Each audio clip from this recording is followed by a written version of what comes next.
You have found the Behind the Lines podcast presented by BetMGM. My name is Stephen Andress, managing editor at thelines.com, joined this week by Seamus McGee, filling in for Christian Cipollini. He is the team lead on the sports trading desk over at BetMGM. In this show, we are going to look at the week that was betting in the National Football League for week number 2, the biggest public wins, the biggest public losses. We'll also look at the early week lines over at BetMGM for week 3. And then a question at the end for Seamus on one team in particular's move up Super Bowl futures at BetMGM. But first of all, Seamus, how are you? Great to have you on the show. Appreciate you filling in. Thanks for having me. Really excited about it. I've heard all about it from Christian doing it over the years, so looking forward to it. Absolutely. A good old Irish boy, descent of the Emerald Isle, just like I am. So we'll get along just nicely here, my friend. Seamus has been doing this since 2018 over at BetMGM, so he's got all of the knowledge. So let's start just right off the bat here, Seamus, with whether or not it was a public win or a public loss betting on the NFL at BetMGM in week number 2. Well, it's a good weekend for the books, so the public didn't have a great weekend this week. I mean, just like week 1, really, it feels like the past 2 weeks they've had a good run on college football, and then the NFL's kind of came back. But granted, this week we had a good college football weekend, to be fair, with especially Colorado not covering by more than 3 touchdowns. But no, it was another winner for us. The public did have a few games that they did win on, but the bigger decisions went our way this week. So let's start with that good news for the public, even though it was an overall losing week, just to, look at the glass, a quarter full, I guess, not exactly half full. But what were some of the games that the public got you on? So there's really 3. First was the Chiefs at 1 o'clock covering against the Jaguars. A lot of people expected them to bounce back, which they did. Got in control that whole game. Then the Cowboys beat the Jets by about 20 points. That was another good one for the public. A lot of faders of Zach Wilson out there. And then Dolphins on the Sunday night game was definitely a win for the public.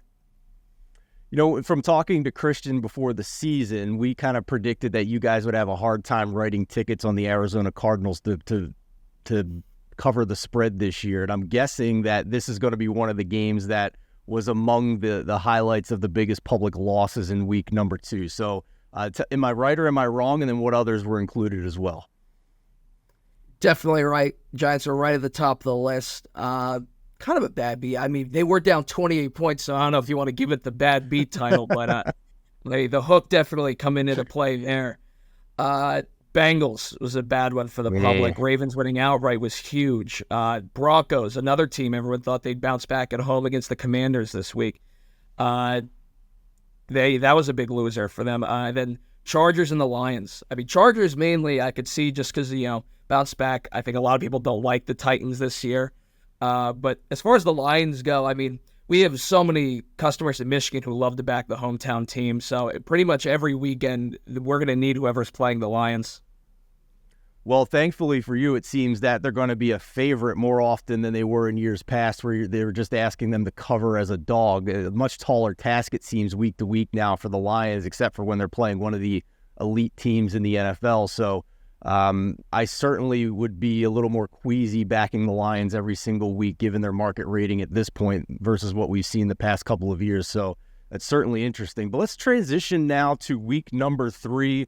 We record this show on Tuesday mornings just to give you an idea of what these spreads are at that point, just give you a little date stamp there. So we're going to look at the early week lines, the spreads, and the totals. And as always, Seamus, we're going to start with Thursday Night Football. This one may not be all that competitive. Yeah, we have the Niners minus 10.5 against the Giants. The total set at a flat 45 right now. So first question I have for you, Saquon Barkley going to be out for a few weeks here. One of the biggest talking points we tend to have every year when a running back goes down is he worth anything to the spread? And I think, from talking to Christian, Derrick Henry is a guy who certainly is worth something to the spread. We saw some movement here from the open in support of the Niners getting this up to 10.5. In your opinion, is Saquon Barkley worth anything at all to the spread for the Giants? I think he's worth something. to say he's worth nothing is crazy. He played, I think I saw 67 of the 69 snaps for the Giants on Sunday.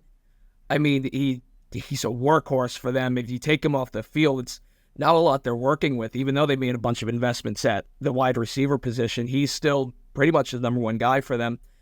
But yeah, I also think a lot of it is the Niners look really, really, really good 2 weeks in. And a cross-country trip on a short week, not favorable for the Giants. Yeah, absolutely. We talked about this a little bit on Beat the Closing Number, where I joined Eli Hershkovich. You can find that on our podcast feed, also on our YouTube channel. If you're watching on YouTube, hit that like button, hit that subscribe button. We appreciate it. It goes a long way for us. And, hey, it's free content. So it's just a little tiny thing you could do. But in this game, I hit on what I thought was the biggest issue for the Giants staying competitive, and it's their offensive line just looks bad. And now you're facing, I'm not going to say the Niners are quite as dominant as the Cowboys front seven, but they're not far behind. So if they looked that miserable against the Cowboys front seven in week number 1, what are they going to look like on a short week here? We'll see about Andrew Thomas, whether he's healthy. No Saquon to maybe run the ball and take a little pressure off of Daniel Jones. So I'm probably not going to lay 10.5 with the Niners, but it would be Niners or pass for me if I'm, in some type of contest where I'm forced to pick every side on the slate. So that's kind of how I feel about this one. Let's move ahead to the early window on Sunday, Seamus, the 1 o'clock Eastern time kickoffs in week number 3. Yep, so we got Browns minus 3.5 at home against Tennessee. The total set at 40.5. We have Lions minus 3 at home against the Falcons. Total at 46. Packers at home minus 2 to the Saints. 43.5 the total there. And we have the Dolphins minus 6.5 at home against Denver with the total at 48. Then the Vikings plus 1 minus 115 at home against the Chargers. So the total set at 54. And then the Jets getting 3 at home against New England. The total set at 37. Commanders plus 6.5 at home against the Bills, over under 44.5. Then we have the Jags minus 9.5 against the Texans, the total set at 44. And finally, the Ravens minus 7.5 against the Colts at home with a total of 44. You kind of snickered a little bit when you said the total was 54 for that Vikings-Chargers. What was your reaction there? I remember just seeing that game was coming up this week. I didn't know if you could make a total low and high enough on this one. I mean, the way the Chargers defense played against Tennessee defense, that they don't score that much, and then the Vikings, their defense and the offense. I mean, I think we opened that at 52.5, and we're already up at 54. Wow, I mean that's higher than the Thursday night opener that had a crazy high total. I believe the Chiefs-Lions game closed lower than 54. Off the top of my head. Tell me if I'm wrong there. But the other thing that I'll just kind of ask you about, you mentioned how much interest you get in the state of Michigan just blindly backing the Lions. But as we know, public money doesn't move lines. It's respected bettors that move lines. And this was 3.5 yesterday for the Lions, and now we're down to 3. And this has seemed to be a 3-week theme now where respected bettors are backing the Falcons at this point. It actually opened as low as minus 4.5 off the open. So we moved a full point, and I've been seeing it all offseason. The Falcons have been a team the sharp bettors really, really respect. All offseason, it was a lot of futures play on them to win the division, to make the playoffs, over on the win total, alt win totals, you name it. And then now it's 2 weeks in a row, like you said, where we're seeing money come in on them. It's every week now, it seems. Yeah, I think it's another factor here as well in this game in particular. The Lions are a little banged up. We'll see if they get Emmanuel Mosley back at cornerback, but C.J. Gardner-Johnson has a torn pec, so he's not going to play. Taylor Decker missed last week on the offensive line. We'll see whether he's going to play. A couple other guys on defense as well who have been on injured reserve. So it's, that injury report, at least, on Tuesday, does not look very optimistic for this weekend. We'll have to wait and see just how bad it is. But also, I don't think David Montgomery's worth anything to the line for the Lions when you have Jahmyr Gibbs and, a couple of capable backups behind him. But certainly doesn't help either. So another constant theme here. I have been very opinionated that I just don't get it with the Falcons. I think it's schedule based a lot of the time, and just the style of play where, they're not going to get blown out very often, and they're not going to blow other teams out. So when you're a dog of more than 3.5, I certainly understand the logic there. But the Lions offense, if the turnovers were bad, that's why they lost to Seattle, but they moved the ball just fine against Seattle. So we're getting to the point now where I'm starting to consider betting the Lions at 3. There's no reason for me to place a bet now. Let's see if the steam keeps going and we get through the 3 here with a lot of time to go before kickoff. But if I bet this, as always, we put it in the lines.com Discord. Go to the homepage, top right-hand corner, hit that Discord button. You can find all of our staff bets there throughout the week when we bet it, so that you can get the best of the number. You can go to the roll server, click the emojis, and you'll get push notifications when every person you care to follow places a bet. Those notifications get sent to your Discord app. Okay, Seamus, moving on now to the 4 o'clock kickoff window, East Coast time, for week number 3. Yeah, so we got the Panthers on the road against the Seahawks. Seahawks laying -6.5. Over-under at 42.5. The Chiefs host the Bears. Chiefs -13. Over-under 47.5. Cowboys at Cardinals. Cowboys are laying 12.5. Over-under 43.5. I got to ask you about Seattle, because week 1, big favorite against the Rams, lay an egg. Week 2, flip to a big dog against the Lions. Yes, benefited from some turnovers, but get the road win in overtime. Now back to week 3, they're back to being a big favorite at home against a team that's, probably rated bottom 5 in the league. Offense is, light hasn't gone on yet for Bryce Young and this just offensive coaching staff with Frank Reich. So I imagine this is as much about Carolina as it is Seattle at this point, because I don't assume that you have Seattle as some top 10 team in your ratings. Yeah, I would agree. I mean, the Seahawks looked bad week 1, but go on the road, home opener for Detroit. That place was buzzing. That's a big win to get. This is going to be a really tough road test for Bryce Young. That stadium is always rocking, and cross country. I mean, it's. I think you're definitely right. Definitely more about the Panthers than it is the Seahawks. Next time I have a bad beat this year, I can't complain about it, because I had Panthers plus 3.5 on Monday night, and thanked my lucky stars for that ridiculous backdoor cover, Seamus. No, that was extraordinary. I couldn't believe that. Looked like absolute crap the entire game. The old prevent defense gets us home on that one. Oh, boy, goodness. Got to ask you about the Chiefs, too. Biggest line I've seen so far this year. Chiefs did exactly look good against Jacksonville, but can't blame the book and bettors for thinking they'll bounce back. And it seems to me that the preseason hype and the market rating for the Bears has gone straight into the trash can. Yeah, I've been on record around the office. I had a bet on the Bears last year to have the worst record. Hit by the grace of God, thanks to Lovie Smith. But coming into the year is the same thing. I think guys like Fields and guys like Kenny Pickett, people just go in, it's like, oh, it's year 3. So he's just going to get better. When it's, he has to have a Josh Allen type leap, who is the exception, not the rule in this league, to be good. And I mean, it was terrible what you saw on Sunday. I mean, the second half, I really felt bad for the guy. He looked really lost. Yeah, I agree. It's some of the same stuff we saw last year with him passing up wide open receivers, but I will at least say it's not entirely him. Dan Orlovsky had a clip where the pick 6 at the end of the game was literally the same exact play run 2 snaps in a row, and the Bucs defense were like, okay, thank you.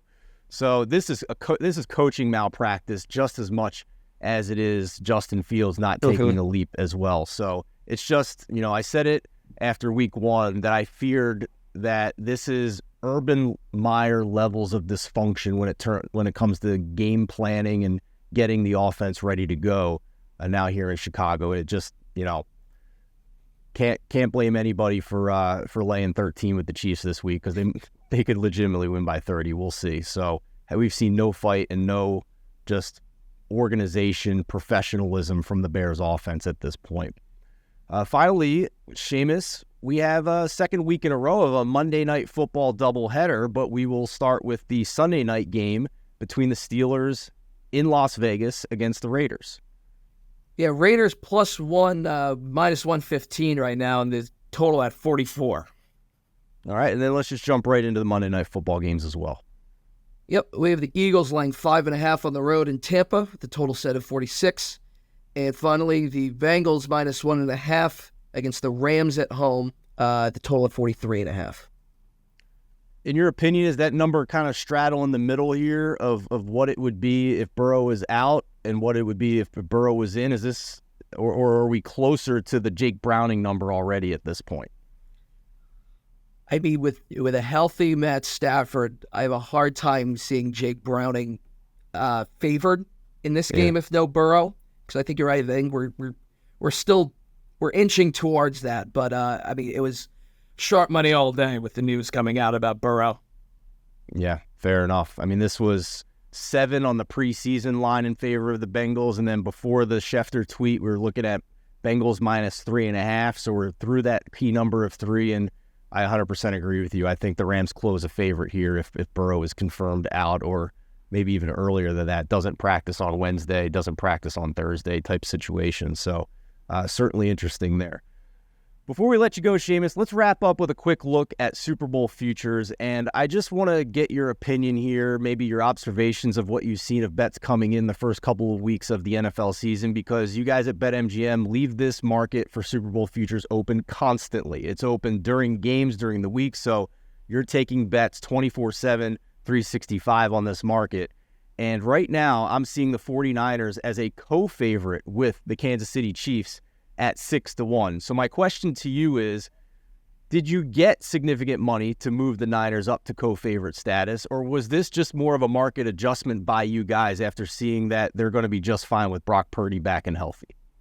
Definitely the latter. I mean, they've just been crushing the 2 games they've had so far this year. And then you got to take into account some of the other teams at the top. Bengals look really bad. They were really lost right now. The offensive line doesn't look good. Burrow's banged up.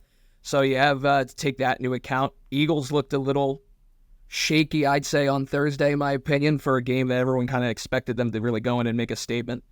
But I think the Niners definitely, I mean, they've made a couple big statements over the last 2 weeks, especially with the defense and Purdy. I think you made a great point there. It's one I didn't think of initially. Sometimes when you see a team adjust up like this, it's as much about a couple of teams that you have to adjust down. You mentioned the Bengals, who were single digits before the 0-2 start. They're now 18-1. And then you had the Jets, who lose Aaron Rodgers, who were less than 20-1 to win the Super Bowl before that injury. And now they're just, near the bottom of the odds 80-1, board. I think, 66-1, something like that. Yeah. You can make it 1,000-1. I'm good, man. So.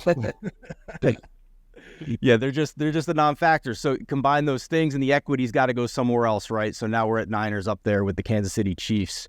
It's certainly an interesting conversation, to say the least, considering at least me personally as a 49ers fan, if they were to face the Eagles or the Cowboys again, the right side of that offensive line for the 49ers is still a concern for me against those pass rushes in that game. So just something to kind of make a mental note, stick in the back of your head, and we'll see. I think the Niners play both of those teams this year, so we'll see how it goes in the regular season. Seamus, thank you so much. We loved having you on the show. Fantastic information. Thank you for filling in for Christian Cipollini.